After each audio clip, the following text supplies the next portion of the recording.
ওম শান্তি। আজ 13ই অগস্ট 2024 প্রাতঃ মুরলি।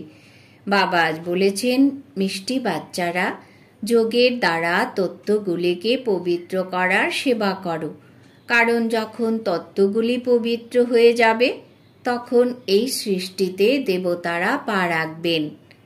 আজকের মুরলির প্রশ্ন, তোমাদের নতুন রাজধানীতে কোনো রকমেরই অশান্তি হওয়া সম্ভব নয়, কেন? উত্তর, কারণ সেই রাজত্ব তোমরা বাবার কাছ থেকে অবিনাশী উত্তরাধিকার রূপে প্রাপ্ত করো। বরদাতা বাবা বাচ্চাদের এখনই বরদান অর্থাৎ উত্তরাধিকার প্রদান করেন, ফলে সেখানে অশান্তি হতে পারে না। তোমরা বাবার আপন হয়ে সম্পূর্ণ উত্তরাধিকার প্রাপ্ত করে নাও। ওম শান্তি। বাচ্চারা তো জানে যে আমরা আত্মারা যার সন্তান তাকে সত্য সাহেবও বলা হয়, তাই আজকাল বাচ্চারা তোমাদের সাহেব জাদাও বলা হয়। সত্যের বিষয়েও একটি কথা প্রচলিত আছে যে সত্য অর্থাৎ খাঁটি খাবার খাও, সত্য পরিধান করো। যদিও এই কথাগুলো মানুষের তৈরি, কিন্তু বাবা বসে এর অর্থ বোঝান। বাচ্চারা জানে যে সর্বোচ্চ হলেন বাবা, যার অনেক মহিমা, তাকে রচয়িতাও বলা হয়। সর্বপ্রথমে হয় বাচ্চাদের রচনা। বাবার বাচ্চারা রয়েছে না, সব আত্মারাই বাবার সঙ্গে বাস করে। সেই স্থানকে বলা হয় বাবার বাড়ি, সুইট হোম। এটা কোনো হোম নয়। বাচ্চারা জানে তিনি হলেন আমাদের মিষ্টি বাবা। সুইট হোম হলো শান্তিধাম, তারপর সত্যযুগও হলো সুইট হোম, কারণ সেখানেও প্রতিটি ঘরে ঘরে শান্তি থাকে। এখানে ঘরে লৌকিক মা বাবার কাছেও অশান্তি রয়েছে, তো দুনিয়াতেও অশান্তি রয়েছে। সেখানে তো প্রতিটি ঘরে ঘরে শান্তি থাকে, তো দুনিয়াতেও শান্তি থাকে। সত্যযুগকে নতুন ছোট দুনিয়া বলা হবে। এই পুরনো দুনিয়া কত বিশাল! সত্যযুগে সুখ শান্তি আছে, কোনো ঝামেলা ঝঞ্ঝাটের কথাই নেই, কারণ অসীম জগতের পিতার কাছে শান্তির উত্তরাধিকার প্রাপ্ত হয়েছে। গুরু অথবা সন্ন্যাসীরা আশীর্বাদ দেন, পুত্রবান ভব, আয়ুষ্মান ভব। তারা কোনো নতুন আশীর্বাদ দেন না। বাবার কাছে তো অটোমেটিক্যালি উত্তরাধিকার প্রাপ্ত হয়। এখন বাবা বাচ্চাদের অর্থাৎ তোমাদের মনে করাচ্ছেন যে পারলৌকিক পিতাকে ভক্তিমার্গে সকলেই স্মরণ করে যখন দুঃখের দুনিয়া থাকে। এইটি হলোই পতিত পুরনো দুনিয়া। নতুন দুনিয়ায় সুখ থাকে, অশান্তির কোনো কথা নেই। এখানে বাচ্চারা তোমাদের পবিত্র গুণবান হতে হবে, তা না হলে অনেক দণ্ড ভোগ করতে হবে। বাবার সঙ্গে ধর্মরাজও আছেন, হিসেব নিকেশ মিটিয়ে দেন যিনি। ট্রাইব্যুনাল বসে, তাই না? পাপের দণ্ড তো ভোগ করতেই হবে। যারা ভালোভাবে পরিশ্রম করে তারা কম দণ্ড ভোগ করবে। পাপের দণ্ড প্রাপ্ত হয় যাকে কর্মভোগ বলা হয়। এ হলো রাবণের রাজ্য, আপন রাজ্য নয়। এতে অসীম দুঃখ আছে। রামরাজ্যে অসীম সুখ থাকে। তোমরা অনেককেই বোঝাও, তার মধ্যে কেউ তাড়াতাড়ি বোঝে, কেউ দেরিতে। কম বুঝলে বুঝবে সে দেরিতে ভক্তি আরম্ভ করেছে। যারা শুরু থেকে ভক্তি করেছে তারা জ্ঞানও তাড়াতাড়ি বুঝবে, কারণ ফার্স্ট নম্বরে যেতে হবে। তোমরা জানো আমরা আত্মারা সুইট হোম থেকে এখানে এসেছি। সাইলেন্স মুভি টকি আছে, তাই না? বাচ্চারা ধ্যানে গেলে এসে শোনায় যে সেখানে মুভি চলে। সেসবের জ্ঞান মার্গের সঙ্গে কোনো কানেকশন নেই। মুখ্য কথা হলো নিজেকে আত্মা নিশ্চয় করে বাবাকে স্মরণ করো, আর কোনো কথা নেই। বাবা নিরাকার, বাচ্চারাও অর্থাৎ আত্মাও এই শরীরে নিরাকার রয়েছে, আর কোনো কথাও ওঠে না। আত্মার ভালোবাসা তো একমাত্র পরমপিতা পরমাত্মার সঙ্গেই আছে। শরীর তো সবই পতিত, অতএব পতিত শরীরের সঙ্গে ভালোবাসা হতে পারে না। আত্মা যদিও পবিত্র হয়ে যায়, কিন্তু শরীর তো পতিত। পতিত দুনিয়ায় শরীর পবিত্র হয় না। পতিত দুনিয়ায় শরীর পবিত্র হয় না। আত্মাকে তো এইখানে পবিত্র হতে হবে, তবে এই পুরনো শরীরের বিনাশ হবে। আত্মা তো হলো অবিনাশী। আত্মার কাজ হলো অসীম জগতের পিতাকে স্মরণ করে পবিত্র হওয়া। আত্মা পবিত্র হলে শরীরও পবিত্র চায়। এই শরীর প্রাপ্ত হবে নতুন দুনিয়ায়। আত্মাকে পবিত্র হতে গেলে আত্মাকে একমাত্র পরমপিতা পরমাত্মার সঙ্গে যোগযুক্ত হতে হবে। এই পতিত শরীরকেও স্পর্শ করবে না। আত্মাদের সঙ্গে বাবা এই কথা বলেন। বুঝবার বিষয়, তাই না? সত্যযুগ থেকে কলিযুগ পর্যন্ত শরীরের সঙ্গে জড়িত আছো। যদিও স্বর্গে আত্মা ও শরীর দুই পবিত্র, সেখানে বিকারগ্রস্ত হয় না, যার দ্বারা শরীর বা আত্মা বিকারী হবে। বল্লভাচার্যরাও আছেন, স্পর্শ করতে দেন না। তোমরা জানো তাদের আত্মা নির্বিকারী পবিত্র নয়। বল্লভাচার্য মঠপন্থী যারা, তারা নিজেদেরকে উচ্চকুলের মানুষ ভাবে, দেহ স্পর্শ পর্যন্ত করতে দেয় না। এই কথা বোঝে না যে আমরা বিকারী, অপবিত্র। শরীর তো ভ্রষ্টাচার দ্বারা জন্ম হয়েছে।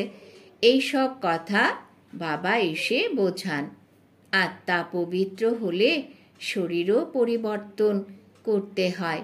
পবিত্র শরীর তো তখন হবে যখন 5টি তত্ত্ব পবিত্র হবে। সত্যযুগে তত্ত্বগুলিও পবিত্র থাকে, তাই শরীরও পবিত্র হয়। দেবতাদের পতিত শরীরে পতিত ধরায় আগমন হয় না।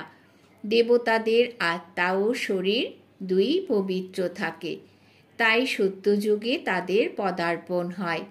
এ হলো পতিত দুনিয়া।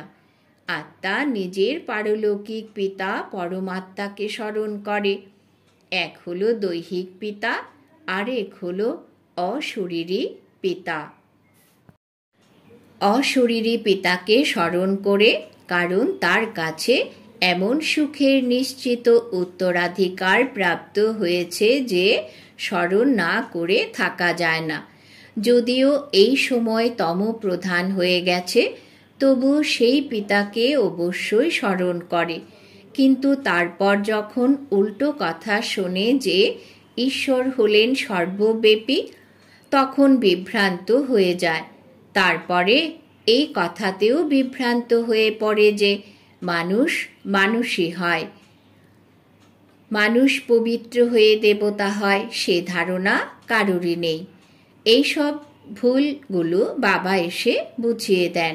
বাবা একটি মাত্র মনমনা ভবের মন্ত্র দেন, তার অর্থ বুঝতে হবে। নিজেকে আত্মা নিশ্চয় করে বাবাকে স্মরণ করো। শুধু এই কথাটি, এই একটি বিষয়ে ঝোঁক থাকলে তোমরা পবিত্র হতে পারবে। দেবতারা হলেন পবিত্র।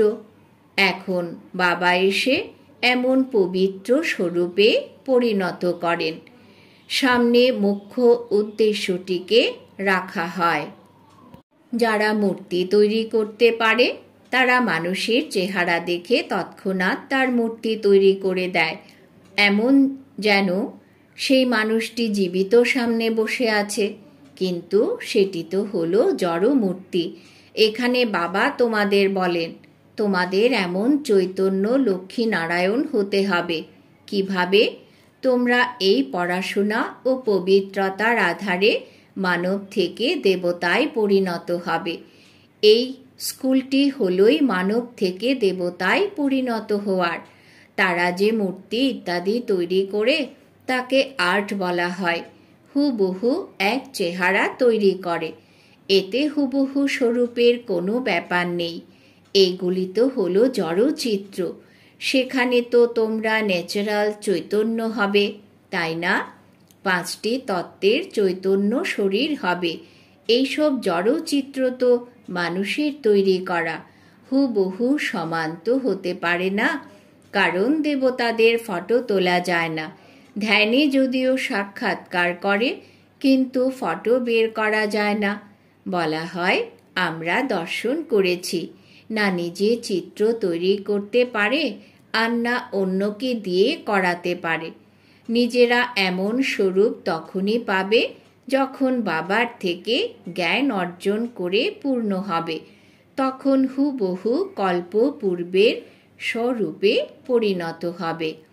এ হলো এক অদ্ভুত প্রাকৃতিক ওয়ান্ডারফুল ড্রামা। বাবা বসে এই প্রাকৃতিক বিষয়গুলো বোঝান।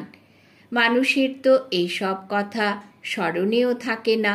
দেবতাদের সম্মুখে গিয়ে মাথা ঠেকায়, ভাবে এনারা রাজত্ব করে গেছেন, কিন্তু কবে তা জানে না। পুনরায় কবে আসবেন বা কী করবেন সেসব জানা নেই। তোমরা জানো সূর্যবংশী চন্দ্রবংশী যারা রাজত্ব করে গেছেন তারা হুবহু সমান স্বরূপে পুনরায় পরিণত হবেন এই জ্ঞানের দ্বারা। অবাক করার মতো কথা, তাই না?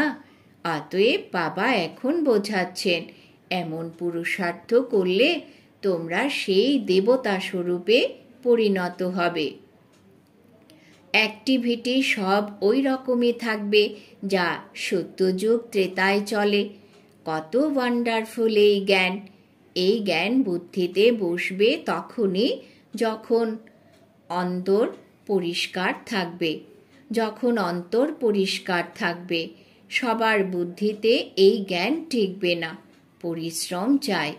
পরিশ্রম না করলে ফল কি পাওয়া যায়? বাবা তো পুরুষার্থ করাতেই থাকেন, যদিও ড্রামা অনুসারে হয়, কিন্তু পুরুষার্থ তো করতে হয়। এমন তো নয় এসে বসে যাবে।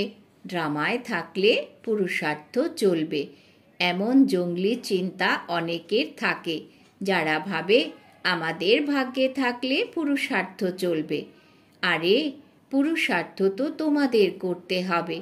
পুরুষার্থ ও প্রালব্ধ রয়েছে। মানুষ জিজ্ঞাসা করে পুরুষার্থ বড় নাকি প্রালব্ধ বড়? তা বড় তো হলো প্রালব্ধ, কিন্তু পুরুষার্থকে ওপরে স্থান দেওয়া হয়েছে, কারণ এর দ্বারাই প্রালব্ধ নির্মাণ হয়। প্রত্যেকটি মানুষেরই পুরুষার্থের দ্বারা সব কিছু প্রাপ্ত হয়। কেউ এমন পাথর বুদ্ধি আছে যারা উল্টো বুঝে নেয়। তখন বুঝে নেওয়া হয় যে তাদের ভাগ্যে নেই, তখন ভেঙে পড়ে। এখানে আত্মারূপী বাচ্চাদের কত পুরুষার্থ করানো হয়, রাত দিন বোঝানো হয়। নিজেদের ক্যারেক্টার অবশ্যই শোধরাতে হবে। নম্বর 1 ক্যারেক্টার হলো পবিত্র হওয়া। দেবতারা তো হলেনই পবিত্র, তারপরে যখন পতন হয়, ক্যারেক্টার খারাপ হয়, তখন একেবারে পতিত হয়ে যায়। এখন তোমরা জানো আমাদের তো 1 নম্বর ক্যারেক্টার ছিল, তারপরে পতন হয়েছে। সম্পূর্ণটাই নির্ভর করছে পবিত্রতার ওপরে। এতেই খুব কষ্ট হয়। মানুষের দৃষ্টি খুব ধোঁকা দেয়, কারণ এ হলো রাবণের রাজ্য। সেখানে অর্থাৎ স্বর্গে তো দৃষ্টি ধোঁকা দেয় না, জ্ঞানের 3য় নেত্র প্রাপ্ত হয়। তাই রিলিজন ইজ মাইট বলা হয়। সর্বশক্তিমান পিতা এসে এই দেবী দেবতা ধর্ম স্থাপন করেন। যদিও সব কিছু আত্মাই করে, কিন্তু মানুষ রূপে করবে। উনি হলেন পিতা, জ্ঞানের সাগর। দেবতাদের তুলনায় এনার অর্থাৎ বাবার মহিমা একেবারেই আলাদা। তাহলে এমন বাবাকে কেনই বা স্মরণ করবে না? তাকেই নলেজফুল বীজ রূপ বলা হয়। তাকে সত্য চিৎ অর্থাৎ চৈতন্য, আনন্দ কেন বলা হয়? যে বৃক্ষের বীজ তিনি, সেই বৃক্ষের বিষয়ে তারও জানা আছে, তাই না? যেটা আমরা জগতে দেখি তা হলো জড় বীজ, তার মধ্যে আত্মা জড় হয়। মানুষের হয় চৈতন্য আত্মা। চৈতন্য আত্মাকে জ্ঞানের সাগরও বলা হয়। বৃক্ষ ছোট থেকে বড় হয়, অর্থাৎ নিশ্চয়ই আত্মা আছে, কিন্তু কথা বলতে পারে না। পরমাত্মার মহিমা অনেক, জ্ঞানের সাগর তিনি। এই মহিমা বর্ণনা আত্মার নয়, পরমাত্মা অর্থাৎ পরমাত্মার উদ্দেশ্যে গাওয়া হয়। তারপর ওনাকে ঈশ্বর ইত্যাদি বলা হয়। আসল নাম হল পরম পিতা পরমাত্মা। পরম অর্থাৎ সুপ্রিম। বিশাল মহিমা বর্ণনাও করা হয়। এখন দিন দিন মহিমাও কম করে থাকে, কারণ প্রথমে বুদ্ধি ছিল শত, তারপরে রজ তম প্রধান হয়ে যায়। এইসব কথা বাবা এসে বোঝান। আমি প্রতি 5000 বছর পরে এসে পুরনো দুনিয়াকে নতুন দুনিয়ায় পরিণত করি। বলাও হয়েছে না যে সত্যযুগ আদি সময়কাল হলো সত্য সময়কাল। সেই সময়কার সবই হলো সত্য। তারা এমন কিছু কিছু পংক্তি লিখেছিল, অর্থাৎ যারা শিখ ধর্মের, যেগুলো খুব ভালো, কারণ তারা তখন অত অপবিত্র ছিল না। আদিকালের পরবর্তীকালে যারা আসতে থাকে তারা এত পতিত হয় না। ভারতবাসী অনেক শতপ্রধান ছিল, তারাই আবার অনেক জন্মের শেষে তমপ্রধান হয়েছে। অন্য ধর্ম স্থাপকদের জন্য এমন বলা হবে না। তারা না এত শতপ্রধান হয়, না এত তমপ্রধান হতে হয়। না তো খুব সুখের দেখেছে, না খুব দুঃখ দেখবে। সবচেয়ে বেশি তমপ্রধান বুদ্ধিকার, যারা সর্বপ্রথমে দেবতা ছিল, তারাই সব ধর্ম থেকে বেশি নিচে নেমেছে। যদিও ভারতের মহিমা বর্ণনা করে, কারণ অনেক পুরনো বলে। বিচার করলে দেখা যাবে এই সময় ভারত সবচেয়ে পতিত অবস্থায় আছে। উত্থান ও পতন ভারতেরই হয়, অর্থাৎ দেবী দেবতাদের হয়। এইভাবে বুদ্ধি দিয়ে বুঝতে হবে। আমরা অনেক সুখ দেখেছি যখন শতপ্রধান ছিলাম, তারপরে অনেক দুঃখ দেখি, কারণ তমপ্রধান হই।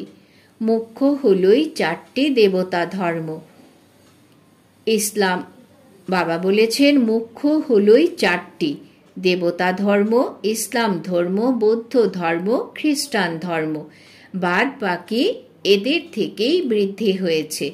এই ভারতবাসীরা জানে না তারা কোন ধর্মের। ধর্মকে না জানার দরুন ধর্ম ত্যাগ করেছে। বাস্তবে সবচেয়ে মুখ্য ধর্ম হলো এই ধর্ম, কিন্তু নিজের ধর্মকে ভুলে গেছে। যারা বুদ্ধিমান, বোধযুক্ত, তারা বোঝে এদের নিজের ধর্মে ঈমান বা বিশ্বাস নেই।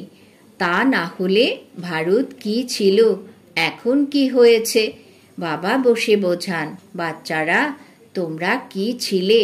সম্পূর্ণ হিস্ট্রি বসে বোঝান।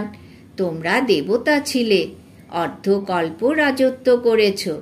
তারপর অর্ধকল্প বাদে রাবণ রাজ্যে এসে তোমরা ধর্মভ্রষ্ট, কর্মভ্রষ্ট হয়েছ।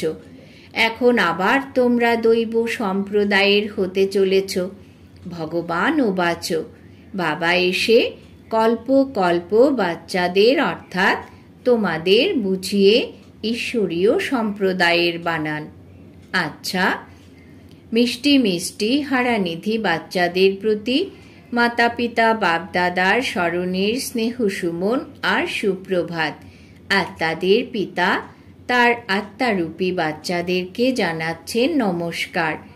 আমরা আত্মারূপী বাচ্চারা আমাদের মাতা পিতা বাপ দাদাকে জানাই স্মরণের স্নেহ সুমন, সুপ্রভাত, নমস্কার।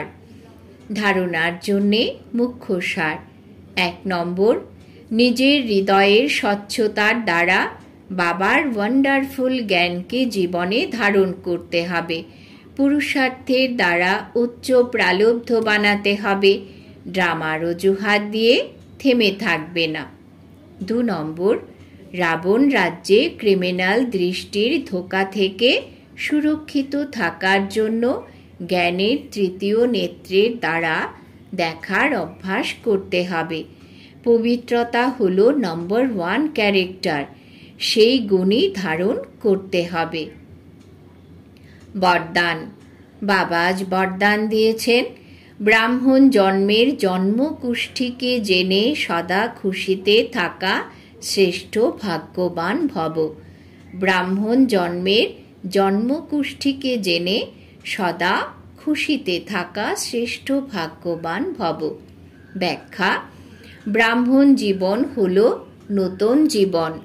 ব্রাহ্মণ আদিতে হলো দেবী দেবতা, আর এখন হলো বিকে।